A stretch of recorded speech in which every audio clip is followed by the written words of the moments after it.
Okay, guess who it is. Guess and guess and guess again.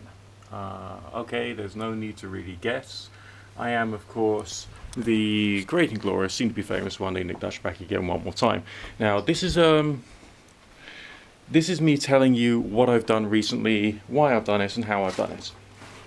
For no real particular reason apart from the fact that it'll help you to understand what's coming out between the 1st of June and the 8th of June. Because what I did on Friday, and this was probably rather ill-advised, but I did it anyway. During my working day, whilst trying to work on a relatively slow day of work, I shot 24 pieces of video. Okay? Starting in the early morning when I wasn't really all that awake, to towards the end of the day. That 24 pieces of video means 3 pieces of video each and every single day from the 1st of June to the 8th of June, which I've now put out and is now scheduled to be released. So what you're going to see is like me starting off early in the morning looking like rubbish, and then slowly progressing throughout the day as we go through these 8 days of the 1st to the 8th, looking slightly more awake as the nicotine starts kicking in and I start becoming more human. So, but either way, that's one of the ways in which I'm creating video at the moment. Can you imagine how exhausting that process was and how draining that process was? It was good, but it was like, oh my god, what am I putting myself through? As someone who is now getting back to YouTube and doing YouTube more properly, I'm still playing with my methods in terms of style of content and the rest of that. Yes, I am listening to your comments in the comment section, very much so. I'm thinking about it. I'm working out whether to carry on doing things the way in which I used to way back in the day, whether I'm changing, what I've learned from previous bits of video creation experience, and creating a bit of a collage for you, I suppose, with the passage of time as to what I'm looking like and sounding like and the kind of things I'm saying. Another big challenge is that of viewership and audiences at different times of the day. Because putting out videos between midnight UK time, 6 a.m. and midday could be great for the American client base, perhaps. Then, of course, there's the UK and European client base, so maybe I should be looking more towards a 6 p.m. slot. I don't know. I'm still working out which is best. But then I'm treating like the whole day, right, as if it's a year. And I'm focusing on midwinter, spring equinox, and midsummer. Not the autumn equinox, so to speak, of the day. And now, should I keep that the way it is, or shift it by an eighth of a day along to try and help people out more? Because people seem to be treating YouTube much closer to live TV. It's not a question of, oh, there's someone I want to follow, I'm therefore going to click on their channel name and watch everything else they've put out. So maybe after the 8th, I will add an extra announcement sort of thing to say, if you've seen this video and you like it, then there will be another 3 other videos or 2 other videos on this day. If you want to see those as well, click on my channel name and then you can then find them in the videos section on my page, which would probably be a good way of doing it, because YouTube algorithm, as has been said by one of the commentators, seems to prefer longer videos, apparently. But viewership of shorter videos is often more popular. So we got this 6 of one and half a dozen of another thing going on here. So I wanted to think about 3 videos or 4 videos in a day, so that then you can have shorter videos so you can watch them at leisure and possibly to ingest the whole thing, if that's what you preferred. If that isn't what you preferred, then you've just got that one shorter video for you to watch between doing other things. I don't know whether that makes any sense to you. I don't know whether that doesn't make any sense to you.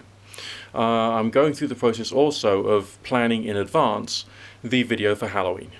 Okay, I don't know whether that'll be one video or a series of videos or what as of yet, but I'm still making my plans and working out what visual things and props I want to put for the most wonderful time of the year when people are different than they are normally. and there's a few other subjects I would like to be able to cover with the passage of time as well. Another bit of good news from the world of Nick is that I have developed a new relationship, and that's so far so good, working out okay. So fingers crossed for further progress there. So I'm happier anyway, and I'm I've had a look at TikTok, and I'm still trying to work out again what is right for me to create there. I know that it seems like with a lot of my traditional videos, I just turn the camera on and talk to it. Okay? But even with that, there was still some, psychological planning and preparation of something to say, which went on in advance of me turning the camera on.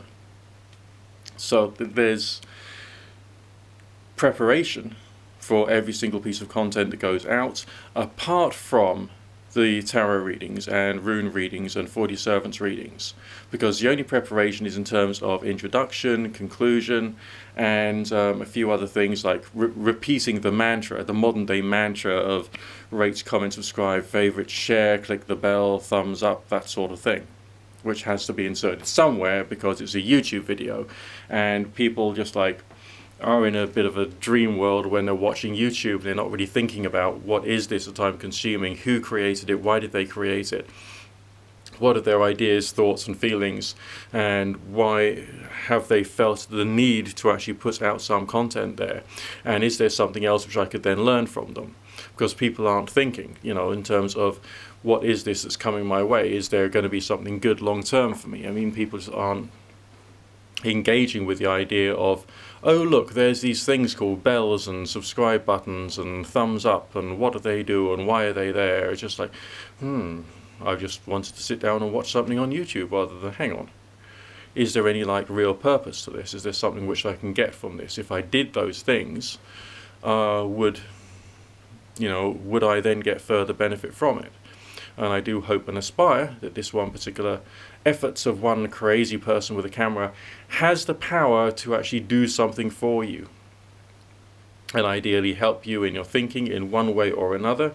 There is a very broad set of opinions here on this channel, yes, because I'm not only encouraging people to try and look after their self-development, but also to explore the hidden rules of society and of life and of the energy field and all this other kind of stuff, which I believe is a very real reality. The dare I say it, spiritual realm, which sounds a bit more whack job than, there's things that we don't know, and I've experienced some things, and I'm trying to communicate that those things are there, and I believe that, science and society won't really have advanced to understood these things for many years or many centuries, but maybe it'll happen at some point, I don't know.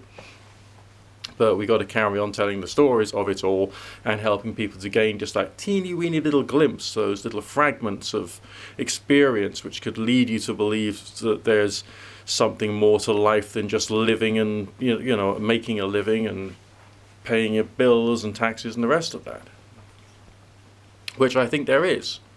Okay, the whole of life experience is some variety of weird healing thing going on. Now, some of you also wanted to have a look at my garden and see how that's getting on. Well, I made a few mistakes there. Alright, let me just get something on my feet quickly. Because what I did is I planted out some herbs, but I didn't actually label them. All from seed. So here we go. And yes, the weeding really needs doing. Okay, so we got some of this stuff growing, which is nice. I'm not quite sure what it is. Nice peppery leaf. That's growing very nicely. Not quite sure what that is either, but the leaf tastes quite nice too. Coriander or cilantro, that one's working out well. Pass, still don't know what that is. This one is going to be sage. It took a long time for it to start growing, but it's getting there slowly. Terribly overgrown. Terribly overgrown. I know.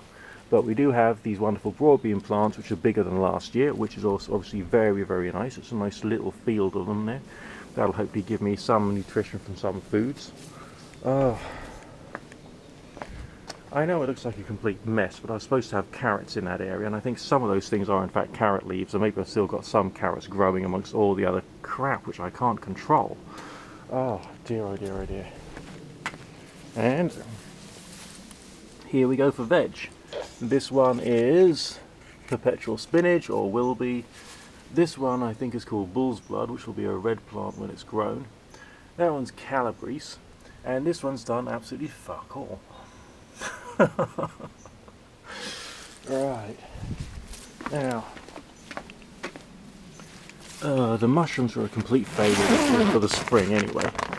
So I just shoved the boxes back in here because they were, you know, encouraging flies to grow, and I don't know whether I'll just bury the mycelium in the soil and do the soil some good, which will be a possibility.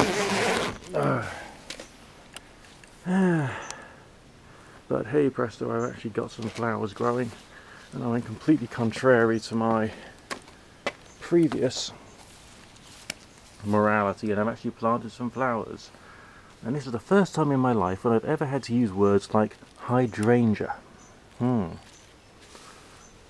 dear, oh dear. Makes you sound like a proper grown-up or something using words like that, doesn't it? I mean, how did that happen? Right. But these things, I saw them all in the supermarket. I thought I liked them. But the problem is I've got so much, I mean, I've got this like, this plant which grows everywhere. This thing grows everywhere. And it's just spread. Its entire root system is the entire fucking garden. Which is annoying. Very annoying. And it doesn't matter how much I cut it back. It just grows back. The moment I blink, this stuff is back. And, I mean, literally, it's just, I mean, at some point, if I did get rich, I'd pay someone to bloody well dig up every single root which is here, so I could start all over again. I had some herbs planted in the soil there. I think that could be part of it, that tiny thing there. But, oh dear, it's not looking good. It really is not looking good. So we've got some things which are good, and we've got some things which aren't doing all that well. For those of you who don't know, we're also in a season called No Mow May, which means that